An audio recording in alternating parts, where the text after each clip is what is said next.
Hvad så alle sammen, og velkommen til en ny video. Jeg ved godt, det er rigtig lang tid siden, at jeg sidst har optaget en video. Men ja, det er simpelthen fordi mit headset, det har ikke virket. Og ja, det virker sådan... Det virker engang imellem, men hvis man kommer til at røre ved headset overhovedet, så går det bare fra og sådan noget. Så der er lidt øv. Men som I kan se, eller jeg ved ikke om I kan se det, men i dag, så sidder vi inde på min egen server. Yes. Og det er rimelig nice. Det er en, lige nu, der er nok okay mange af jer, der kender det. Men lige nu sidder vi inde på et hvad kan man kalde, et network-agtigt. Hvor der er selvfølgelig en ejer af det hele og sådan noget. Men så kan man lave sin egen server helt gratis. Og det har jeg så gjort. Og så er det klart, så har Andreas _Ben og Dalbyluk og Bertram og en der hedder Mathias blevet admin, head admin eller tekniker og mapbygger og sådan noget. Så det er rimelig nice. Og ja, det er ikke en 24/7 server. Det vil sige at ja, den kører ikke hele tiden, men man skal starte den og sådan noget. Det her, det er donator-shoppen. Så ja, det er selvfølgelig kun hvis du er rank. Du kan gå herind. Hvis vi lige prøver at manuelt mig til det dårligste rank, det er master. Jeg ved godt, jeg er OP, men hvis jeg ikke var OP, så ville jeg godt kunne gå herind. Og det er klart, hvis jeg var default, så ville jeg ikke kunne gå herind. Og det samme med pro. Og det samme med held. Lad os lige starte med at tage kit master.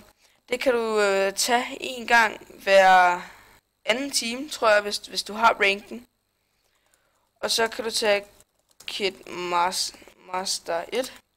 Og så får du så et andet, hvad kan man sige, kit-agtigt. I stedet for kit, helt normalt kit PvP.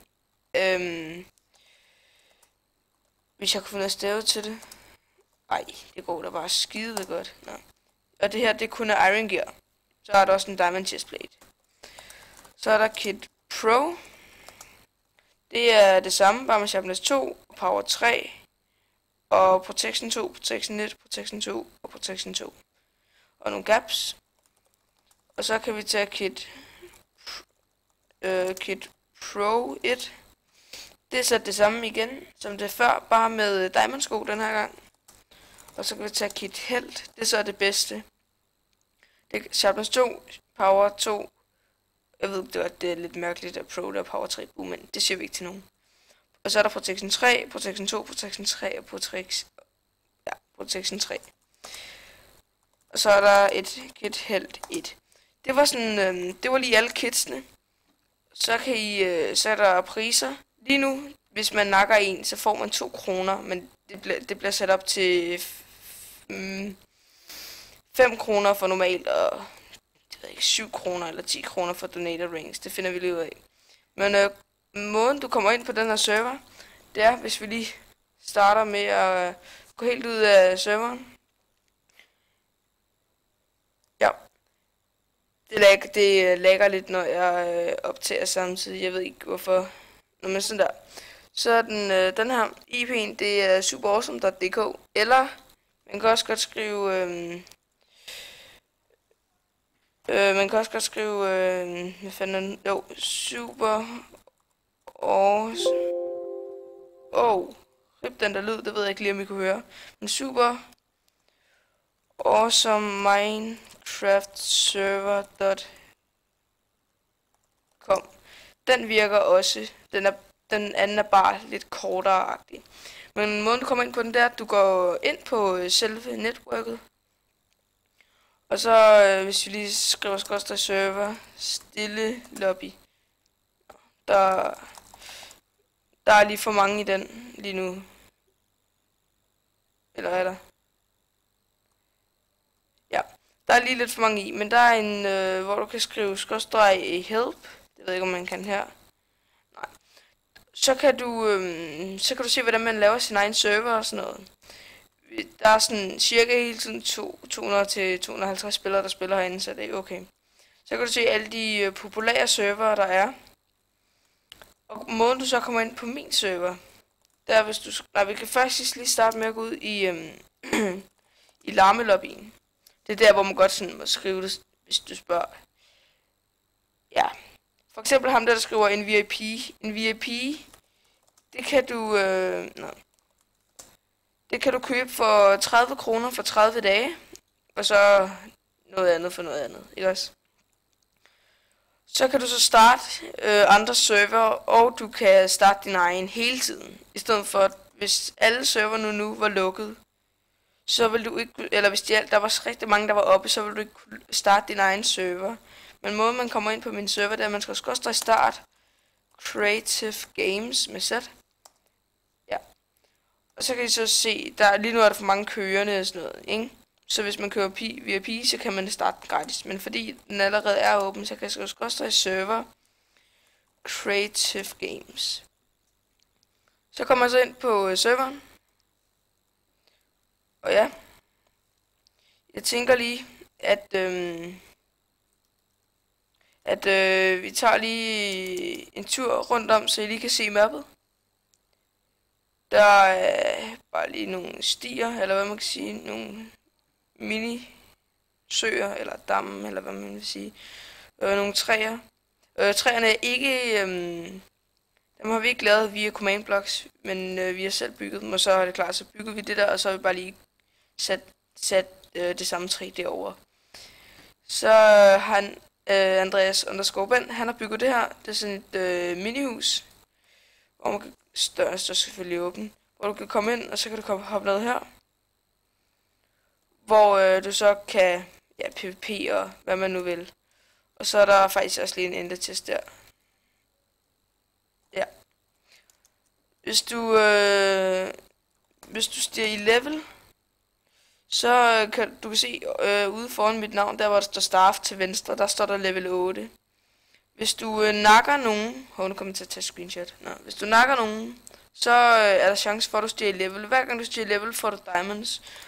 De diamonds kan du sælge for penge, mærkeligt nok. Ja. Og så er det selvfølgelig klart, så kan du sælge dem bedre over i donatorshoppen. Så kan man købe fishing rod og enderpearls og mælk og hvad man fanden man nu vil købe. Men ja, vi kom lige herover fra. Det er som sagt, ja, det er nogle træer, vi selv har bygget. Mappet er det sådan en lille smule firkantet, men det gør nok ikke noget. Så er der et DP-rum derovre. Det er faktisk meget nice. Der var en 12 stykker inde tidligere i dag. Og ja, det er så mappet hele vejen rundt det her. Nej, ikke speed 1, det giver jo ingen mening. Det er så mappet hele vejen rundt. Og måden jeg har bygget det på, det er, hvis du tager... Det er world edit det her.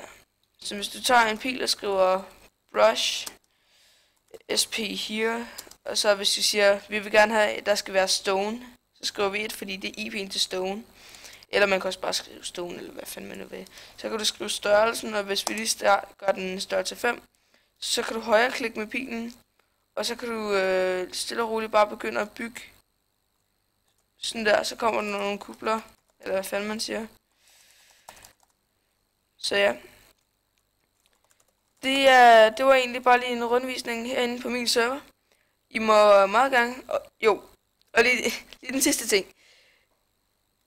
Du kan, eller I kan godt nok ikke, det skal I lige give permissions til, men hvis man har permissions til det, kan du skrive buy.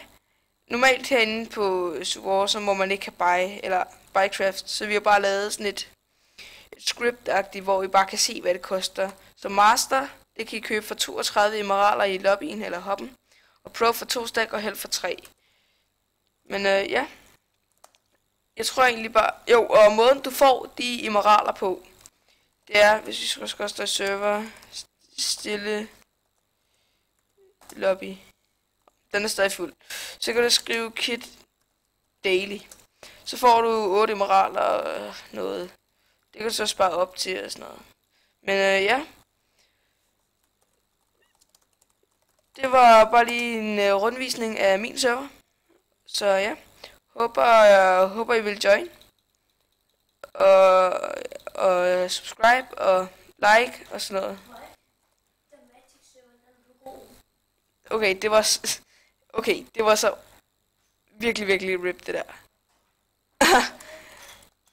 Nå, det var virkelig rip, at min lillebror lige valgte at komme der, men ja. Jeg tænker bare, at vi stopper videoen her.